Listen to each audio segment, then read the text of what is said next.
buenas tardes, bienvenidos a este su programa Cinefilia RZ. Les habla como siempre Ray Soram y hoy vamos a hablar de algo un poco diferente, de algo que no hemos hablado en este programa, que es sobre documentales.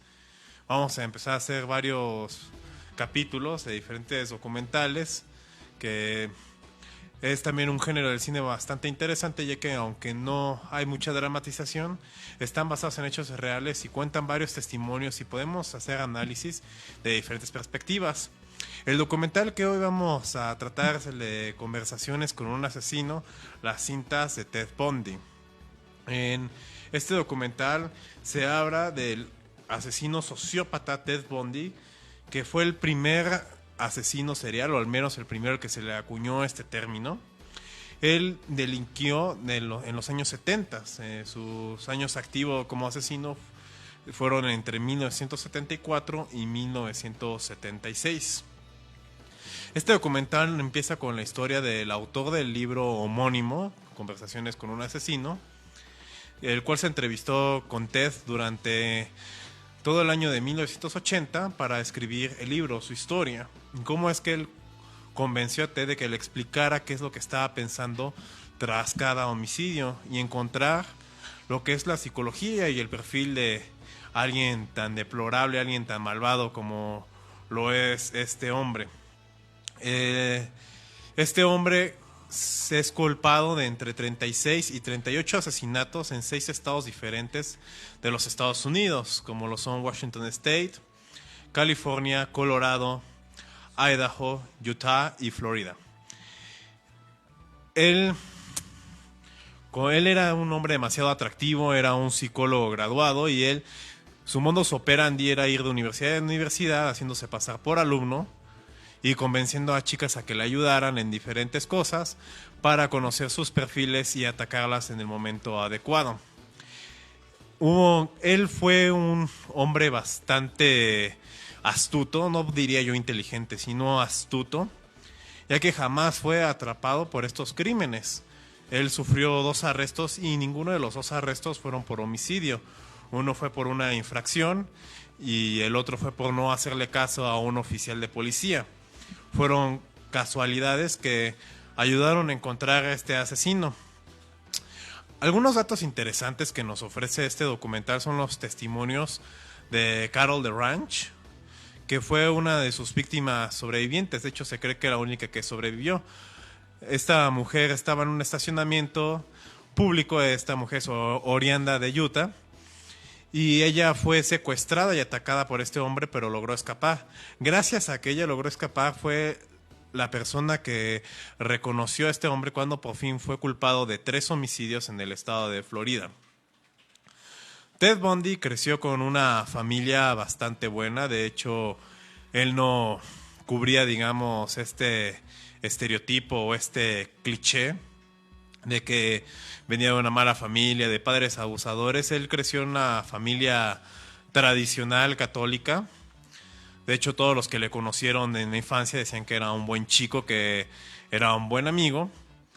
Y su madre y su padrastro siempre vieron por él, le pagaron su educación universitaria y siempre confiaron en él. Él comenzó una relación amorosa en 1974, que fue el año en que comenzó también a delinquir en sus homicidios. Él trató de formalizar una familia con su novia y la hija de esta, y así fue como también se fue abriendo un paso a lo que es otros estados. Él asesinó lo que se cree a 20 mujeres en el estado de Washington y una en California.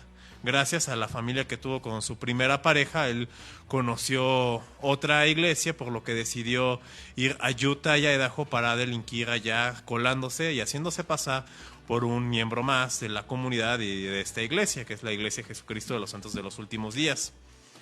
Finalmente, como dije, cuando estaba en el estado de Utah, una de sus víctimas sobrevive, lo cual lo hace huir y escapar al estado de Florida, donde se hizo pasar ahora por un bautista y también siguió asesinando universitarias y haciéndose pasar como un buen miembro y un buen ciudadano del pueblo y de su respectiva iglesia. Él fue condenado por 3 homicidios nada más. Sin embargo, él reconoció todos sus asesinatos días antes de ser ejecutado. Él reconoció los 38 homicidios de los que se le estaba culpando y dijo que posiblemente había asesinado a unas 60 chicas más durante sus años activos. Lo interesante de este documental, más que él, es cómo fue gastando y denigrando la vida de los demás. El policía que finalmente lo atrapó y que buscó que se le enjuiciara y que no se le diera no una, sino 2 condenas a muerte, el día de hoy habla de que para él fue un caso más, fue un caso difícil, pero dice que todos sus rencores, todos sus deseos malos que tuvo hacia este hombre murieron al mismo tiempo que él. Sin embargo, el autor del libro Conversaciones con un asesino dice que hasta la fecha de hoy siente cómo perdió energía, tiempo y dinero al estarle dedicando, pues ahora sí que el protagonismo que este hombre deseaba, ya que era un hombre encantador y parecía a veces que era un buen sujeto. Sin embargo, absorbía la vida de los demás. Algo curioso y que también muestra lo que es un perfil narcisista es su última familia que formalizó con una amiga que él tuvo desde la infancia en Seattle, Washington. Él se casó en prisión, él estando en prisión pudo casarse, con lo cual se pospuso su condena de muerte varios años más tarde, e incluso sobornando a guardias logró tener visitas conyugales, lo cual él no tenía permitido, y tener una hija. Con su nueva familia, con su esposa, con su hija y también con su hijastro, él trataba de probarle al mundo que era una persona normal, que era un individuo. Sin embargo, su perfil psicológico indicaba todo lo contrario. En sus últimos juicios, en los que se esperaba que se apelaran sus condenas de muerte, fueron contratados varios psicólogos y una psiquiatra para que éste pudiera evitar la silla eléctrica, y le salió el tiro por la culata, ya que con esto comenzó un perfil más elaborado del asesino y que no tenía absolutamente nada de bueno. De hecho, él en una entrevista reconoció que no podía sentir el amor ni empatía, que él no conocía cuáles eran esos sentimientos. Él por miedo confesó todo pocos días antes de morir, esperando así no ser condenado en el infierno, ya que él era una persona demasiado religiosa. Él también era alguien que se justificaba. De hecho, él, aunque ayudó al FBI a crear estos perfiles, lo último que dijo es que lo hizo todo por la pornografía, que él era asesino porque veía pornografía todos los días. Sin embargo, esto solamente es una excusa más que prueba el perfil narcisista de los asesinos, quien le pueden echar la culpa a una adicción o incluso al diablo o personas ajenas, no responsabilizándose de sus actos. Este documental es bastante bueno, consta de 4 capítulos. Es interesante que se vea con una mente abierta de cómo analizar a una persona malvada, pero que era capaz de agradar a los demás. Incluso el juez que le condenó a muerte dice que no sentía ninguna animistad con él y que sentía tristeza al condenarle a muerte, ya que era un desperdicio de talento, ya que él era un muy buen abogado y un muy buen psicólogo. Y también este documental sería bueno verlo antes de pasar a ver la película, que será estrenada el próximo 5 de julio en algunas salas del cine del país, que trata sobre este tema ya desde un punto de vista un poco más artístico y un poco más de que le agregan los directores y los guionistas, que será protagonizada por Zac Efron. Esta película también es producida por Netflix y ya fue estrenada en los Estados Unidos. Sin embargo, todavía no ha sido estrenada en la plataforma del país hasta el próximo año, porque primeramente va a estar estrenada en cines. Y pues vamos a pasar a ver el tráiler de esta película.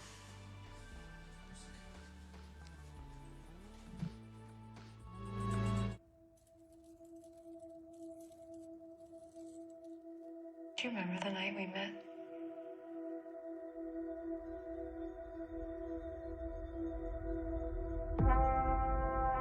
Ladies and gentlemen of the jury, you have been witness to the unspeakable horrors of the defendant's heinous crimes. You have seen ghastly injuries, smashed in faces, broken jaws. Will the defendant please rise? For years, I've carried this guilt that I'm to blame for everything. If only I hadn't trusted you. Promise you'll never leave me, Liz. It's about another missing girl, isn't it? Ted. Did you do it? No. We've got a very disturbed, sick individual. You'll be the first nationally televised trial in history. You look nice, partner. I'm disguised as an attorney today. I get very scared, but, you know, he's also really dreamy. There are things you don't know that will shock you beyond your worst nightmares. It's all a lie. It is a capital murder case, and you are skating on thin ice. This is about catching a monster. I wish I could take it all back. What about me? I love you. Get out! The killings were extremely wicked, shockingly evil, vile. Did you do these things, Ted? This is all gonna end. It's only gonna end with the truth.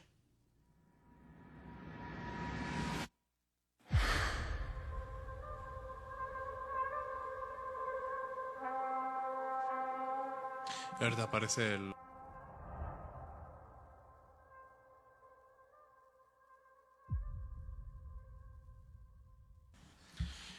Pues ahí lo tienen, es una película que se ve bastante interesante, cuenta con buenas actuaciones, una buena dirección, esperemos que no nos decepcionen como lo han hecho algunas películas. Cuando se estrene esta película obviamente vamos a hablar aquí, pero lo importante de tratar este tema, ahora, de este asesino despiadado y como dice el título, extremadamente malvado y cruel, es que al ayudar al FBI a crear los perfiles de lo que son los asesinos seriales en una época en la que no se hablaba de eso, se pudo descubrir que cualquier persona en tu alrededor podría ser una persona psicópata o sociópata sin que tú lo supieras. Entonces es algo que uno debe de estar atento a la gente que le rodea, y recientemente con varios casos que han ocurrido, sobre todo en sectores cerrados, sectores familiares como pueblos chicos, comunidades religiosas o comunidades familiares, es que cuando uno tiene sus sospechas de que alguien está sufriendo, usualmente esa es la primera señal de que es real, de que realmente hay alguien infiltrado que está arruinándole la vida a los demás.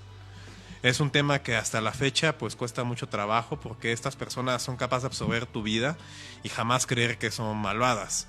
Pero si tú empiezas a ver que en una calle que debería ser de ambos lados, como es una amistad, solamente hay un sentido que es la otra persona y no es algo recíproco, pues el consejo de mí es que se alejen lo más posible. Pues aquí estaremos tratando diferentes asuntos, documentales con carácter psicológico, documentales con carácter histórico, y espero que les haya gustado este nuevo formato de programa. Si les gustó, compártanlo con sus amigos y déjenos en la bandeja de comentarios qué otros documentales les gustaría que tratara en este espacio. Sin más que decir, soy Ray Sora, me despido y que tengan una bonita tarde.